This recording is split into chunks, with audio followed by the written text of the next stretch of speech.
Hello. ಅಮೇರಿಕದ ಹುಡುಗ ಅವನ ತಂದೆ ತಾಯಿ ಇನ್ ಸ್ವಲ್ಪ ಹೊತ್ತಲ್ಲೇ ನಮ್ಮ ಮನೆಗೆ ಬರ್ತಿದ್ದಾರೆ. ಇವತ್ತು ನಮ್ಮ ಮಗಳ ನಿಶ್ಚಿತಾರ್ಥ. ನೀವೆಲ್ಲರೂ ಸೇರ್ಕೊಂಡು ನಮ್ಮ ಮಗಳ ಜೀವನನ ಹಾಳು ಮಾಡಕ್ ಹೊರಟಿದ್ದೀರಾ. ಆ ಮಾತನ್ನ ನಾನು ನಿನಗೆ ಹೇಳ್ಬೇಕು ಶಾರ್ವರಿ. ಅವಳ ಆಸೆಗಳನ್ನು ಅರ್ಥ ಮಾಡ್ಕೊಳ್ಳದೆ ಅವಳ ಮನಸ್ಸಿಗೆ ವಿರುದ್ಧವಾಗಿ ನಡ್ಕೋತಿರೋದು ನೀನು. ನಿಮ್ಮ ಭಾಷಣ ಕೇಳೋಕ್ಕಲ್ಲ ನಾನು ನಿಮಗೆ ಕಾಲ್ ಮಾಡಿದ್ದು. ನೀವು ಸಂಜೆ ಮನೆ ಬಾಗ್ಲಿಗೆ ಹೋಗಿ ನಿಂತಿದ್ದೀರಾ ಅಂತ ನನಗೆ ಗೊತ್ತು. ನೀವೆಲ್ಲ ಎಷ್ಟೇ ಪ್ರಯತ್ನ ಪಟ್ಟರು ಅವರಂತೂ ಈ ಮದುವೆಗೆ ಒಪ್ಕೊಳ್ಳಲ್ಲ. ಈಗ ಅಂಥವ್ರ ಸಂಬಂಧ ನನಗೂ ಬೇಕಾಗಿಲ್ಲ. ನಾನೀಗ ಅಲ್ಲಿಗೆ ಬರ್ತಿದ್ದೀನಿ, ನಿಧಿನ ಕರ್ಕೊಂಡು ಹೋಗ್ತೀನಿ. ನಿಧಿ ಮದುವೆ ಅಮೇರಿಕಾದ ಹುಡುಗನ ಜೊತೆನೇ ಆಗಬೇಕು. ಓಹೋ, ನೀನು ಬರ್ತಿದೀಯಾ? ಬಾ ಬಾ, ನೀನು ಬರ್ತಿರೋದೊಂಥರ ಒಳ್ಳೇದೇ ಆಯಿತು. ಎಲ್ಲರೂ ಇದ್ದು ನೀನಿಲ್ಲ ಅನ್ನೋ ಕೊರಗು ನಿಧಿಗೆ ಬರಬಾರ್ದು. ನೀನು ಹುಡುಕಿರೋ ಅಮೇರಿಕಾದ ಹುಡುಗ ಬರೋಷ್ಟರಲ್ಲಿ ಇಲ್ಲಿ ನಿಧಿ ಮದುವೆನೇ ಆಗೋಗಿರುತ್ತೆ. ಏನು ಹೇಳ್ತಿದ್ದೀರಾ ನೀವು? ಹೇಳಿದ್ದೆಲ್ಲ ಆಯಿತು. ಇನ್ನೇನಿದ್ರು ನೀನು ಬಂದು ಆಗ್ತಿರೋದನ್ನೆಲ್ಲ ನೋಡೋದಷ್ಟೇ ಬಾಕಿ. ಹೇಗೂ ಬರ್ತಿದೀಯಲ್ಲ, ಬಾ ಬಾ ಬೇಗ.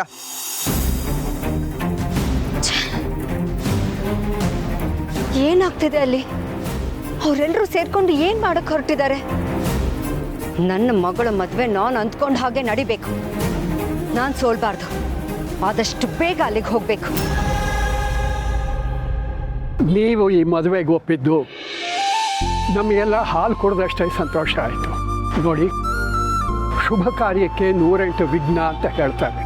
ಎಲ್ಲರ ಮನಸ್ಸು ಚೆನ್ನಾಗಿರೋವಾಗಲೇ ಈ ಮದುವೆ ಶಾಸ್ತ್ರ ಅನ್ನೋದು ನಡೆದು ಹೋಗಲಿ.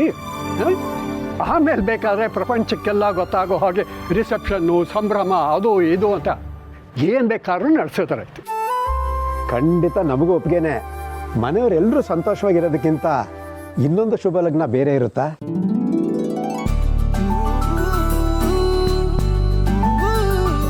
ಇದಪ್ಪ ಮಾತು ಅಂದರೆ. ಮುಹೂರ್ತನೂ ಚೆನ್ನಾಗಿದೆ, ಎಲ್ಲರ ಮನಸ್ಸಲ್ಲೂ ಖುಷಿನೂ ಇದೆ. ರಾಹು ಕಾಲ ಬಂದು ರಾಹು ಒಕ್ಕರ್ಸ್ಕೊಳ್ಳೋ ಅಷ್ಟರಲ್ಲಿ ಮದುವೆ ಆಗ್ಬಿಡ್ಲಿ. ಮಹೇಶ್ವರ, ರಾಹು ಕಾಲನಾ? ಮೂವತ್ಕೆ ರಾಹು ಅಂದವೇ. ಅಲ್ಲ, ಈಗ ಇದ್ದಕ್ಕಿದ್ದಂಗೆ ಮದುವೆ ಅಂದ್ರೆ ಅದಕ್ಕೆಲ್ಲ ವ್ಯವಸ್ಥೆ ಆಗ್ಬೇಕಲ್ವಾ? ಎಲ್ಲ ವ್ಯವಸ್ಥೆನೂ ಆಗಿದೆ. ನಮ್ಮ ಅಣ್ಣಂದ್ರ ಮೇಲೆ ಅಷ್ಟು ನಂಬಿಕೆ. ಈ ಮದ್ವೆನ ಮಾಡಿಸ್ತಾರೆ ಅಂತ ನಮಗ್ ಗೊತ್ತಿತ್ತು. ಅದಕ್ಕೆ ಎಲ್ಲ ರೆಡಿಯಾಗೇ ಬಂದಿದ್ದೀವಿ.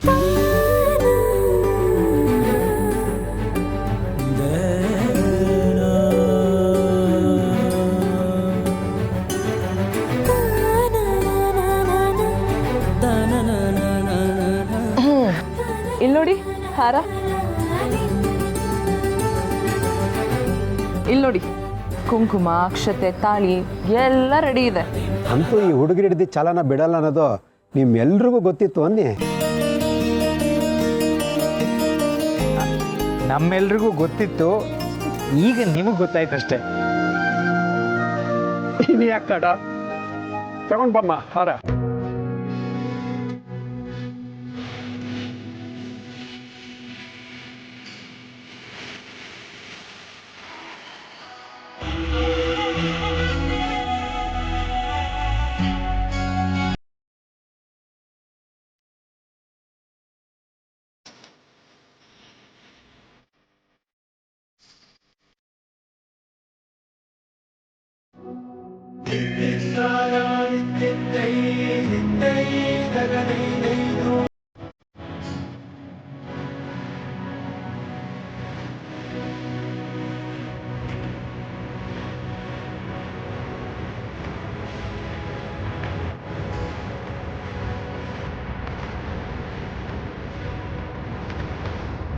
ತಾಳಿ ಮುಟ್ಟಿಸ್ಕೊಂಡು ಅಕ್ಷತೆ ಕೊಟ್ಬಿಡ್ಪ.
ಶಾರ್ವರಿ, ಸರಿಯಾದ ಸಮಯಕ್ಕೆ ಬಂದೆ.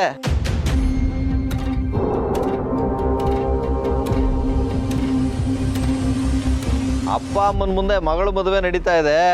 ಒಳ್ಳೆ ಮನಸ್ಸಿಂದ ಆಶೀರ್ವಾದ ಮಾಡಿ ಅಕ್ಷತೆ ಹಾಕು.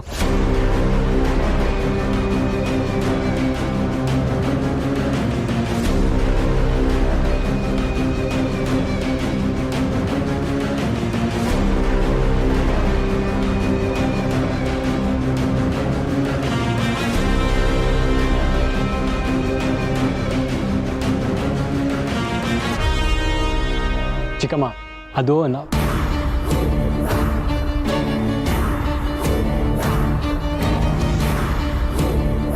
ದೊಡ್ಡವರ ಕೋಪಕ್ಕೆ ಮಕ್ಕಳ ಜೀವನ ಹಾಳಾಗಬಾರ್ದು ಶಾರ್ವರಿ.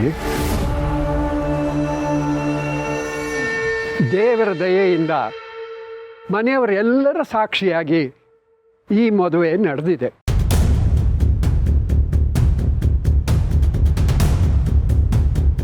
ನಿನಗೆ ಒಳ್ಳೆ ಮನಸ್ಸಿದ್ರೆ, ಒಳ್ಳೆ ಹೃದಯ ಇದ್ದರೆ ಮಧು ಮಕ್ಕಳಿಗೆ ಆಶೀರ್ವಾದ ಮಾಡ್ಬೋಗು.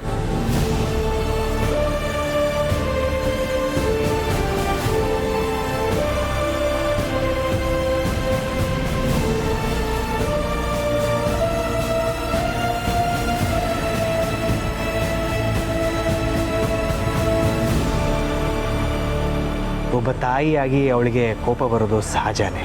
ಆದರೆ ಸ್ವಲ್ಪ ಸಮಯ ಕಳೀತಿದ್ದ ಹಾಗೆ ಅವಳಿಗೂ ನಾವು ಮಾಡಿದ್ದು ಸರಿ ಅಂತ ಅನಿಸುತ್ತೆ. ಆಯ್ತಾಯ್ತು ಬಿಡಿ, ಆಗೋದೆಲ್ಲ ಒಳ್ಳೆಯದಕ್ಕೇನೆ. ಈಗ ಅದೆಲ್ಲ ಮರೆತು ಮುಂದೆ ಆಗಬೇಕಾದ ಶುಭ ಕಾರ್ಯಗಳ ಬಗ್ಗೆ ನಮ್ಮ ಗಮನ ಕೊಡೋಣ. ಸಂಜು, ನಮ್ಮ ಮನೆ ಸೊಸೆನ ಮನೆ ತುಂಬಿಸ್ಕೋಬೇಕು. ಕರ್ಕೊಂಡು ಬಾಪ್ಪ.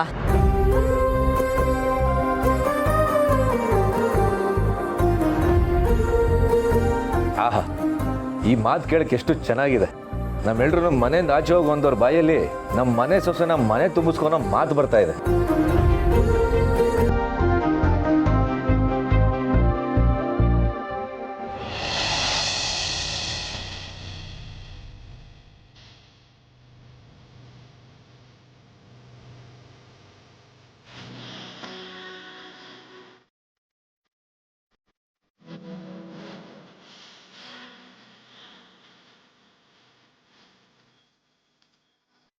ಸೇರೋದು ಬಲ್ಗಾಲಿಟ್ಟು ಒಳಗ್ ಬಾಮ್ಮ.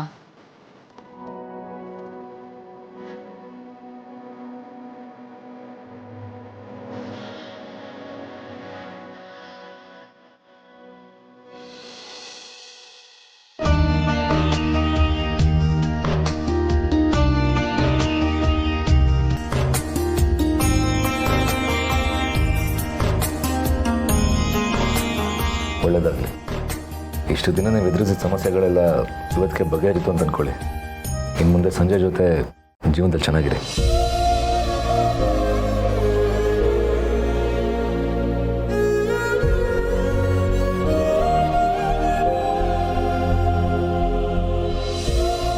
ಹೌದು ನಿಧಿ, ಇಲ್ಲಿವರೆಗೂ ಏನೇನೋ ನಡೆದೋಯ್ತು, ಅದೆಲ್ಲ ಕೆಟ್ಟು ಕನಸು ಅಂತ ಮರೆತು ಈಗ ನೀನು ಜೀವನಕ್ಕೆ ಆಸೆ ಪಟ್ಟು ಬಲಗಳಿಟ್ಟು ಒಳಗೆ ಬಂದಿದ್ಯಾ. ನೀವಿಬ್ಬರು 100 ಕಾಲ ಜೊತೆಯಾಗಿ ನಗ್ನಂತ ಹೆಜ್ಜೆ ಇಡಬೇಕು.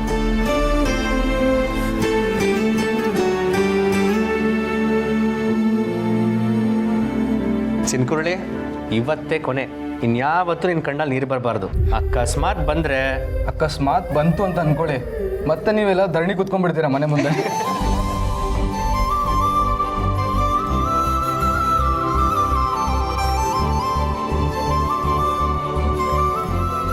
ನಮ್ಮ ಮನೆ ಲಕ್ಷ್ಮಿನ ನಿಮ್ಮ ಮನೇಲಿ ಬಿಟ್ಟು ಹೋಗ್ತಾ ಇದ್ದೀವಿ. ಅವಳನ್ನು ಚೆನ್ನಾಗಿ ನೋಡ್ಕೊಳ್ಳಿ. ನಿಮ್ಮನೆ ಅದೃಷ್ಟ ಲಕ್ಷ್ಮಿ ನಮ್ಮನೆಗೆ ಬಂದಿದ್ದಾಳೆ ಅಂದಮೇಲೆ ನಮ್ಮನೆಗೂ ಅದೃಷ್ಟ ಬಂದಾಗೆ.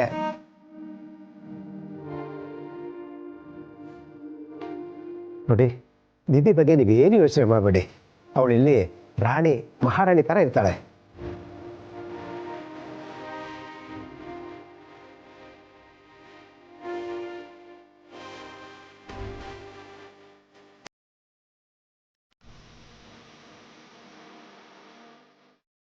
ಚೆನ್ನಾಗಿರೋ ಮಗಳ.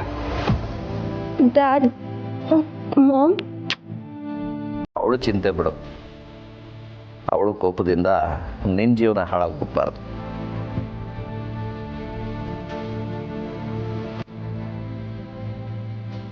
ಕೋಪದಿಂದ ಯಾರನ್ನು ಗೆಲ್ಲೋಕ್ಕಾಗಲ್ಲ ಮಗಳೇ. ನಿಮ್ಮ ಅಣ್ಣಂದರು ಸಮಾಧಾನದಿಂದ ಸಮಸ್ಯೆನ ಬಗೆಹರಿಸಿದ್ದಾರೆ. ಅವರ ಶ್ರಮ ಸಾರ್ಥಕ ಆಗಬೇಕು ಅಂದರೆ ನೀನು ಸಂಜಯ್ ಜೊತೆ ನಗನಗ್ತಾ ಜೀವನ ಮಾಡಬೇಕು.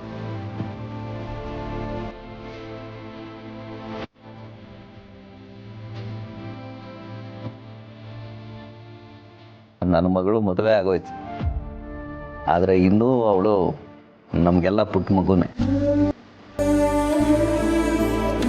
ಅವಳೇನಾದರೂ ತಪ್ಪು ಮಾಡಿದ್ರೆ ಕ್ಷಮಿಸ್ಬಿಡಿ. ಅವಳಿಗೆ ಯಾವ ತೊಂದರೆನೂ ಬರ್ದೇ ಇರೋ ಥರ ನೋಡ್ಕೊಡಿ. ಇವಳನ್ನ ನಿಮ್ಮ ಮಡ್ಲಿಗೆ ಹಾಕ್ತಿದ್ದೀವಿ.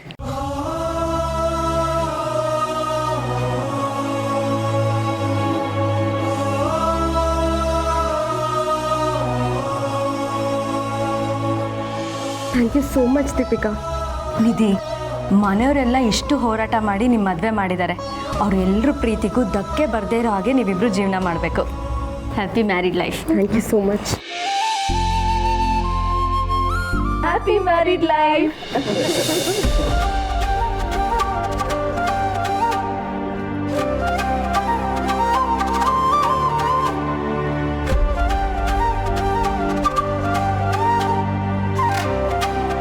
ಸರಿ ಬೀಗ್ರೆ, ನಾವೇನು ಹೊರಡ್ತೀವಿ. ಮಾಧವ, ನೀವು ಈ ಮನೆಗೆ ಬಂದಾಗ ಇವರು ತುಂಬ ಬಿಗುಮಾನದಲ್ಲಿದ್ದರು. ಆದರೆ ಈಗ ಬೀಗರಾಗಿಬಿಟ್ಟಿದ್ದಾರೆ.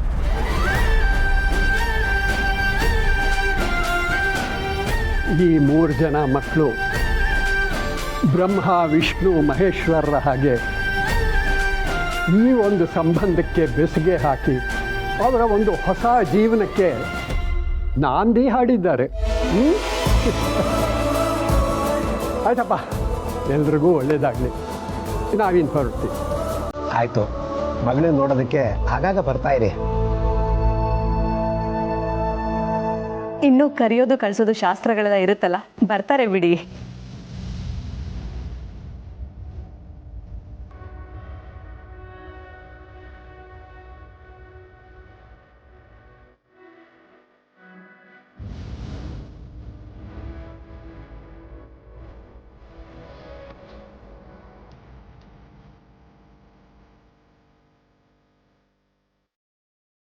ನಮ್ಮ ತಂಗಿ ಯಾವಾಗಲೂ ನಗ್ನಗ್ತಾ ಇರಬೇಕು.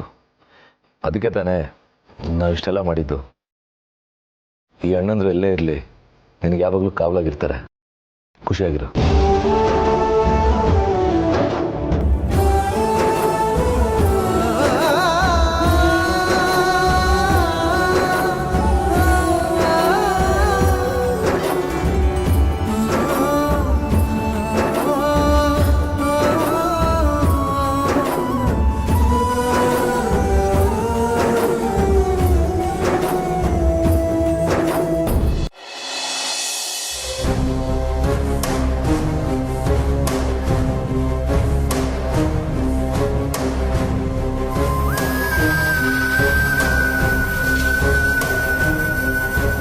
ಒಳ್ಳೆ ಮನಸ್ಸಿಂದ ಆಶೀರ್ವಾದ ಮಾಡಿ ಅಕ್ಷತೆ ಹಾಕು.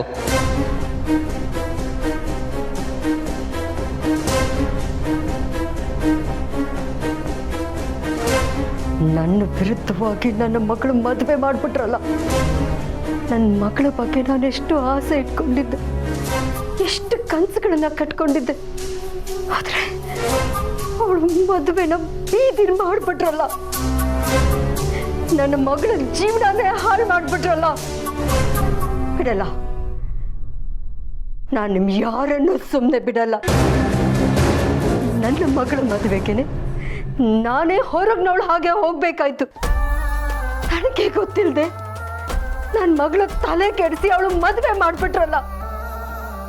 ನಿಮ್ಮನ್ನೆಲ್ಲ ಸರ್ವನಾಶ ಮಾಡದೆ ನಾನು ಬಿಡಲ್ಲ.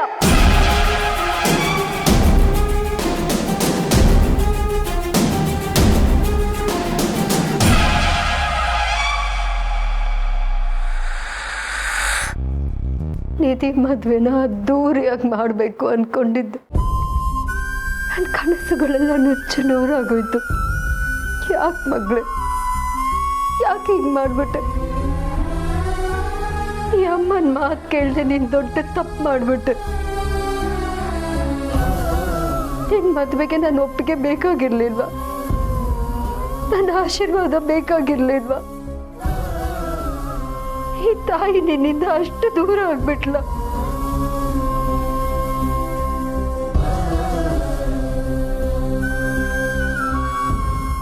ಇಲ್ಲ, ನನ್ನ ಮಗಳ ಮದುವೆ ಈ ರೀತಿ ಬೀದಿಲಿ ನಡಿಬಾರ್ದಾಗಿತ್ತು. ನನ್ನ ದೃಷ್ಟಿಲಿ ಅದು ಮದುವೆನೇ ಅಲ್ಲ. ನನ್ನ ಮಗಳನ್ನ ನಾನು ಮತ್ತೆ ಕರ್ಕೊಂಡು ಬರ್ತೀನಿ. ಅವಳ ಮದುವೆ ನಾನು ಅಂದ್ಕೊಂಡ ಹಾಗೆ ನಡಿಬೇಕು. ಈಗಲೇ ಆ ಮನೆಗೆ ಹೋಗಿ ಆ ಸಂಬಂಧನ ಮುರಿದು ನನ್ನ ಮಗಳನ್ನ ಕರ್ಕೊಂಡು ಬರ್ತೀನಿ.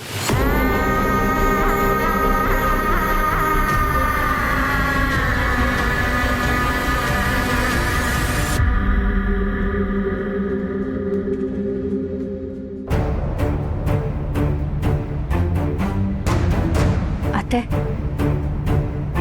ನಿಮಗೆ ಎಷ್ಟು ನೋವಾಗಿದೆ, ನಿಮ್ಮ ಮನಸ್ಸಲ್ಲಿ ಎಷ್ಟು ಕೋಪ ಆವೇಶ ಇದೆ ಅಂತ ನನಗೆ ಗೊತ್ತು. ಆದರೆ ಆ ಕೋಪದಲ್ಲಿ ಯಾವುದೇ ರೀತಿ ಅನಾಹುತ ಮಾಡಬೇಡಿ. ಸ್ವಲ್ಪ ಸಮಾಧಾನ ಮಾಡ್ಕೊಳ್ಳಿ. ನಿಧಾನ ಕೂತ್ ಯೋಚನೆ ಮಾಡಿ. ಮನೆಯವ್ರು ಎಲ್ಲರೂ ಬಂದಮೇಲೆ ಒಂದ್ಸರಿ ಕೂತ್ ಮಾತಾಡಿ. ಸಮಾಧಾನ ಮಾಡ್ಕೊಳ್ಳಿ ಅತ್ತೆ. ತಗೊಳ್ಳಿ, ನೀರು ಕುಡೀರಿ.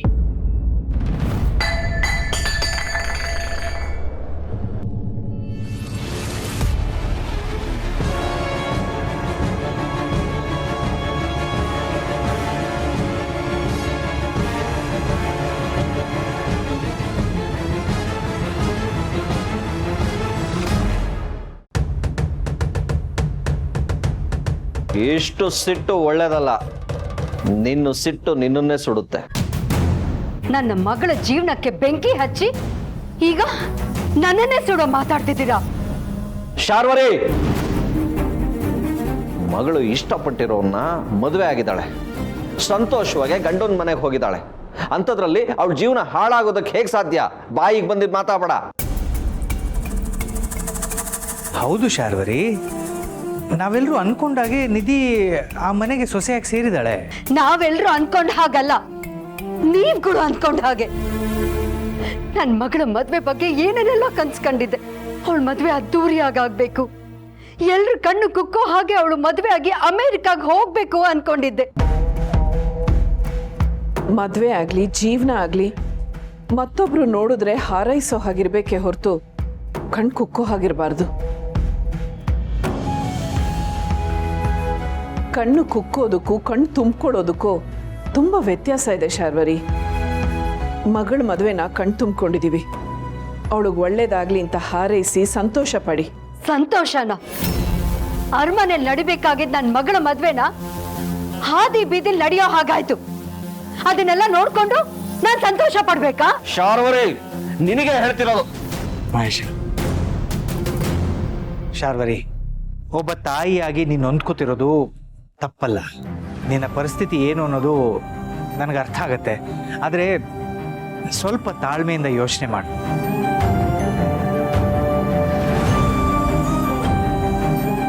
ನಮ್ಮ ಮಗಳು ಒಳ್ಳೆ ಹುಡುಗನ ಕೈ ಹಿಡ್ದಿದ್ದಾಳೆ, ಒಳ್ಳೆ ಮನೆಗೆ ಸೊಸೆಯಾಗಿದ್ದಾಳೆ. ಮಗಳ ಖುಷಿ ಮುಂದೆ ಕೋಪ ಹಗೆತನ ಎಲ್ಲ ಬೇಡ. ಇಲ್ಲ ಇಲ್ಲ ಇಲ್ಲ, ನಿಮ್ ಯಾರಿಗೂ ನನ್ನ ಮನಸ್ಸಿನ ನೋವು ಅರ್ಥ ಆಗಲ್ಲ. ಒಬ್ಳು ತಾಯಿಗೆ ತನ್ನ ಮಗಳ ಮದುವೆ ಬಗ್ಗೆ ಎಷ್ಟೆಲ್ಲ ಕನಸುಗಳಿರುತ್ತೆ ಅನ್ನೋದು ನಿಮಗ್ ಊಹೆನೂ ಇರಲ್ಲ.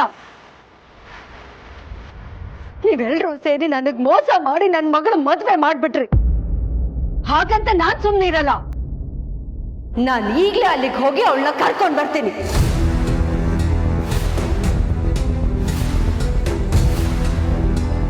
ಈಗಾಗಿರೋ ಮದುವೆ ಅನ್ನೋ ಸಂಬಂಧನ ಕಡ್ದು ಹಾಕಿ ನಾನ್ ನೋಡಿರೋ ಹುಡುಗನ ಜೊತೆ ಅವಳು ಮದುವೆ ಮಾಡಿಸ್ತೀನಿ.